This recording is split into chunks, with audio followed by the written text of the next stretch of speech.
Salam. Kofenin səhər yuxudan ayılmağa kömək göstərməkdən başqa digər xeyirli xüsusiyyətlərini, keyfiyyətlərini də nəzərinizə çatdırmaq istəyirəm. Hamınızı xoş gördüm. Videomu bəyəndiyiniz, paylaşdığınız və səhifəmə abunə olduğunuz üçün əvvəlcədən hamınıza təşəkkürümü bildirirəm. Əvvəla deyim ki, kofe əgər içildikdə nəbzin artmasına, həyəcana, yuxu pozulduğuna səbəb olursa, kofenin içilməsi məsləhət deyil.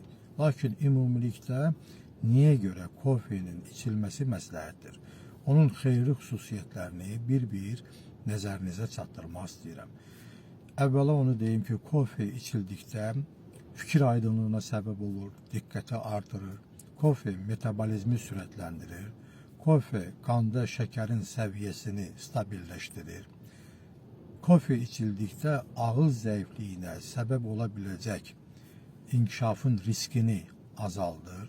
Kofe içildikdə Alzheimer xəstəliyinə aid olan simptomları azaldır.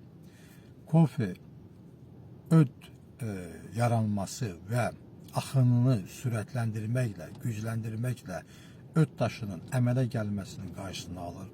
Kofe böyrək daşların yaranmasını riskini azaldır. Onun xərçəng əleyhinə təsiri vardır. Kofenin iltihab əleyhinə təsiri vardır. Qaraciyər üçün mühafizə xarakterli bir içkidir. Bundan başqa kofenin tərkibində polifenollar vardır ki, bu da bədənimizdə olan müsbət mikroflora üçün qida deməkdir.